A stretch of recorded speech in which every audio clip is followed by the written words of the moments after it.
Top quality और consistent performance के लिए सिर्फ सिल्वर पंप नाम याद रखना। ಸರ್ ದೇಶದ 224 ಜಿಲ್ಲೆಗಳಲ್ಲಿ ಮಾಕ್ಸಿಲ್ ಯಾವ ರೀತಿ ಆಗಿರುತ್ತೆ? ಒಂದು ನೋಡಿ, ಕೇಂದ್ರ ಸರ್ಕಾರ ಏನೋ ಒಂದು ಪಾಕಿಸ್ತಾನ ಮತ್ತು ಭಾರತ ದೇಶದ ನಡುವೆ ಜಮ್ಮು ಕಾಶ್ಮೀರದಲ್ಲಿ ಏನೋ ಇತ್ತೀಚೆಗೆ 26 ಜನರ ಒಂದು ಹತ್ಯೆ ಆಯಿತು. ಆ ಹಿನ್ನೆಲೆಯಲ್ಲಿ ಏನೊಂದೊಂದು ಯುದ್ಧದ ಒಂದು ವಾತಾವರಣ ನಿರ್ಮಾಣ ಆಗಿದೆ ಮತ್ತು ಭಾರತ ದೇಶ ಮೋದಿಜಿಯವರ ನೇತೃತ್ವದಲ್ಲಿ ಎಲ್ಲ ತಯಾರಿಯನ್ನು ಮಾಡಿಕೊಂಡಿದೆ. ಎಲ್ಲ ಏನೇನು ಕಾನ್ಸಿಕ್ವೆನ್ಸ್ ಇದಾವಲ್ಲ ಅದನ್ನು ಎದುರಿಸಲಿಕ್ಕೆ ಎಲ್ಲ ರೀತಿ ತಯಾರಿ ಮಾಡಿಕೊಂಡಿದೆ. ಒಂದು ಸಲ ಯುದ್ಧ ಮಾಡೋದು ಬಂದಾಗ ನಾವು ಒಂದೇ ದಿವಸಕ್ಕೆ ಘೋಷಣೆ ಮಾಡಿ ಯುದ್ಧಕ್ಕೆ ಹೋಗಲಿಕ್ಕೆ ಆಗೋದಿಲ್ಲ. ಅದಕ್ಕೆ ಪೂರ್ವ ತಯಾರಿನೂ ಮಾಡಬೇಕಾಗ್ತದೆ. ಕಂಟಿನ್ಯೂಸ್ ಕಳೆದ ಒಂದು ವಾರದಿಂದ ನೀವು ನೋಡ್ತಾ ಇದ್ದೀರಿ, ಮೋದಿಯವರ ನೇತೃತ್ವದಲ್ಲಿ ಮಿಲಿಟ್ರಿ ಮತ್ತು ಉಳಿದ ಎಲ್ಲ ನೌಕಾನೆಲೆ, ವಿಮಾನಯಾನ ಎಲ್ಲ ಇವ್ರದ್ದು ಪ್ರಮುಖರದ್ದು ಒಂದು ಸಭೆ ಆಯಿತು ಮತ್ತು ಬೇರೆ ಬೇರೆ ಹಂತದಲ್ಲಿ ಸಭೆಗಳು ನಡೀತಾ ಇದ್ದಾವೆ. ರಾಜನಾಥ್ ಸಿಂಗ್ ಅವರು ಮಾಡ್ತಾಯಿದ್ದಾರೆ. ಹೀಗಾಗಿ ಎಲ್ಲ ರೀತಿಯಾದ ಒಂದು ಯುದ್ಧ ಡಿಕ್ಲೇರ್ ಆದರೆ ಅದಕ್ಕೇನು ತಯಾರಿ ಮಾಡಬೇಕು ಎಲ್ಲವನ್ನೂ ಮಾಡಿದ್ದಾರೆ. ಮತ್ತು ಯುದ್ಧ ಡಿಕ್ಲೇರ್ ಆದಮೇಲೆ ಏನು ಉಳಿದು ನಾಗರಿಕರ ರಕ್ಷಣೆ ಮತ್ತೊಂದು ಅವ್ರ ರಕ್ಷಣೆ ಯಾವ ರೀತಿ ಮಾಡ್ಕೋಬೇಕು ಅನ್ನೋದು ತಕ್ಷಣವೇ ಸಿಗ್ನಲ್ ಕೊಡೋಕ್ಕೆ ಬರೋದಿಲ್ಲ. ಅದಕ್ಕಾಗಿ ಮೊದಲೇ ಅದಕ್ಕೆ ತಯಾರಿ ಮಾಡಬೇಕಾಗ್ತದೆ. ಆ ಹಿನ್ನೆಲೆಯಲ್ಲಿ ಇವತ್ತೇನು ಮೋದಿಜಿಯವ್ರ ನೇತೃತ್ವದಲ್ಲಿ ಕೇಂದ್ರ ಸರ್ಕಾರ ಏನು ನಿರ್ಧಾರಗಳನ್ನು ಕೈಗೊಳ್ತಾರೆ ಅದಕ್ಕೆ ನಾವೆಲ್ಲರೂ ಬದ್ಧರಿರಬೇಕು. ಮತ್ತು ಇಡೀ ದೇಶದ ಜನ ಇವತ್ತು ಈಗಾಗಲೇ ಭಾಳಷ್ಟು ಥಿಂಕಿಂಗ್ ನಡೆದಿದೆ. ಮೋದಿಜಿಯವರು ಏನಾದರೂ ಇದ್ರ ಬಗ್ಗೆ ಪಾಠ ಕಲಿಸ್ಬೇಕನ್ನುವಂಥದ್ದು ಅದಕ್ಕೆ ಒಂದು ಎಲ್ಲ ತಯಾರಿ ನಡೆದಿದೆ. ಸರಿಯಾದ ಸಮಯದಲ್ಲಿ ಸರಿಯಾದಂಥ ಉತ್ತರವನ್ನು ಮೋದಿಜಿಯವರು ಕೊಡ್ತಾರೆ.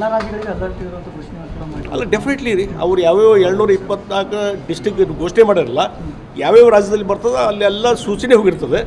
ಅದ್ರ ಪ್ರಕಾರ ಯಾವ ರೀತಿ ನಾಗರಿಕರನ್ನು ತಯಾರು ಮಾಡಬೇಕು ಅನ್ನುವಂಥದ್ದು ಥಿಂಕಿಂಗ್ ನಡೀತದೆ. ಮತ್ತು ಇದು ಒಂದು ತಯಾರಿ, ಏನೊಂದು ಯುದ್ಧ ಮಾಡಬೇಕು ಅದಕ್ಕೆ ತಯಾರಿ ಎಲ್ಲನೂ ಮಾಡಿದ್ದಾರೆ. ಯುದ್ಧ ಯಾವಾಗ ಮಾಡಬೇಕು, ಏನು ಮಾಡಬೇಕು, ಯಾವ ರೀತಿ ಆ್ಯಕ್ಷನ್ ತೊಗೋಬೇಕು ಅದು ಕೇಂದ್ರ ಸರ್ಕಾರ ಮೋದಿಜಿಯವರಿಗೆ ಬಿಟ್ಟಂಥ ವಿಚಾರ.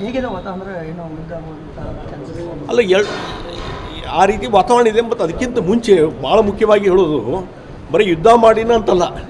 ಈಗ ಅಲ್ಲೇನೋ ಸಿಂಧೂ ನದಿದು ಏನು ಒಪ್ಪಂದ ಆಗಿತ್ತು ಅದನ್ನು ರದ್ದು ಮಾಡಿದರು. ನೀರಿನ ಹರಿವು ಏನಿತ್ತು, ಈಗಾಗಲೇ ಒಂದು ನದಿದು ಡೈವರ್ಟ್ ಮಾಡಿದ್ದಾರೆ. ಅಲ್ಲಿ ಜಲ ವಿದ್ಯುತ್ತನ್ನು ಉತ್ಪಾದನೆ ಮಾಡಲಿಕ್ಕೆ ಏನೇನು ಕ್ರಮ ಕೈಗೊಳ್ಳಬೇಕು ಅದನ್ನು ಸ್ಟಾರ್ಟ್ ಮಾಡಿದ್ದಾರೆ. ಅದ್ರ ಬಗ್ಗೆ ಹೋಗಿ ಒಂದು ಭೂಮಿ ಪೂಜೆನೂ ಮಾಡೋರಿದ್ದಾರೆ ತಕ್ಷಣವೇ. ಅದಕ್ಕಾಗಿ ಒಂದು ಕಡೆ ಯುದ್ಧ, ಪರೋಕ್ಷ ಯುದ್ಧ, ಸಿವಿಲ್ ವಾರ್ ಅಂತ ಅದಕ್ಕೆ ಪರೋಕ್ಷ ಯುದ್ಧವನ್ನು ಸಹಿತಕ್ಕೆ ಈಗಾಗಲೇ ಸ್ಟಾರ್ಟ್ ಮಾಡಿದ್ದಾರೆ ಮೋದಿಜಿಯವರು. ಮತ್ತು ಈ ನಿರ್ಬಂಧ ಹೇರುವಂಥದ್ದು ಮತ್ತೊಂದು ಆಮದು ರಫ್ತು ಇದರಲ್ಲಿ ಎಲ್ಲ ನಿರ್ಬಂಧ ಹೇರಿ ಎಲ್ಲಿವರೆಗೆ ಅಂದರೆ ವಾಯು ನೆಲೆ ಏನಿದೆ ಪಾಕಿಸ್ತಾನ ಮೇಲೆ ಹಾರಿ ಬರುವಂಥ ಏನು ವಿಮಾನಗಳಿದ್ದಾವೆ ಇವನ್ ಅದನ್ನು ಸಹಿತ ಅಲ್ಲಿನೂ ನಿಷೇಧ ಹಾಕಿದ್ದಾರೆ ಭಾರತ ದೇಶದವರು. ಆ ಹಿನ್ನೆಲೆ ಇಟ್ಟುಕೊಂಡು ಇವತ್ತು ಭಾಳಷ್ಟು ಇಫೆಕ್ಟ್ ಈಗಾಗಲೇ ಸ್ಟಾರ್ಟ್ ಆಗಿದೆ. ಅದು ಬಹುಶಃ ಒಳ್ಳೆಯ ರೀತಿಯಾದಂಥ ರಿಸಲ್ಟ್ ಬರ್ತದೆ ಅಂತ ನನಗೆ. ಸರ್, ಜಿಲ್ಲೆಯಲ್ಲಿ ಏನಾದ್ರು ಬೆಳಗಾವಿ ಜಿಲ್ಲೆ ಇಲ್ಲಿ ಬೆಳಗಾವಿ ಜಿಲ್ಲೆಯಿಂದ ನಮಗೆ ಮಾಹಿತಿ ಇಲ್ಲ, ನೋಡ್ತೀನಿ ಜಿಲ್ಲಾಧಿಕಾರಿ ಕೇಳ್ತೀನಿ ನಾನು. ಪಾಕಿಸ್ತಾನಿ ಪ್ರಜೆಗಳನ್ನು ಹೊರ ಆಗ್ತಾ ಇಲ್ಲ ಅನ್ನೋದು ಆರೋಪ ಕೇಳಬೇಕಾಯ್ತು. ಅದೇ ಈಗೇನಾಗಿದೆ, ಕೇಂದ್ರ ಸರ್ಕಾರ ಸೂಚನೆ ಕೊಟ್ಟಾಗೂ ಸಹಿತ ರಾಜ್ಯ ಸರ್ಕಾರ ಅದನ್ನು ನಿಯಮ ಪಾಲನೆ ಮಾಡಬೇಕಾಗಿತ್ತು, ಒಂದು ಜವಾಬ್ದಾರಿಯಿಂದ ನಡ್ಕೋಬೇಕಾಗಿತ್ತು. ಸರಿಯಾದಂಥ ಪ್ರಾಮಾಣಿಕವಾದಂಥ ಒಂದು ಸರ್ವೆ ಆಗಲಿ ಅಥವಾ ಐಡೆಂಟಿಫಿಕೇಷನ್ ಆಗಲಿ ಮಾಡದೇ ಇರೋದ್ರಿಂದ ಇನ್ನೂ ಎಷ್ಟೋ ಜನ ವೀಸಾ ಇಲ್ಲದಂಥವ್ರು, ವೀಸಾ ಅವಧಿ ಮುಗಿದಂಥವ್ರು ಸದ್ಯಕ್ಕೆ ಇವತ್ತು ಕರ್ನಾಟಕದಲ್ಲಿದ್ದಾರೆ, ಬೇರೆ ಬೇರೆ ಭಾಗದಲ್ಲಿದ್ದಾರೆ. ಆ ಹಿನ್ನೆಲೆಯಲ್ಲಿ ಮಾಹಿತಿಗಳು ಸಿಗ್ತಾ ಇದ್ದಾವೆ.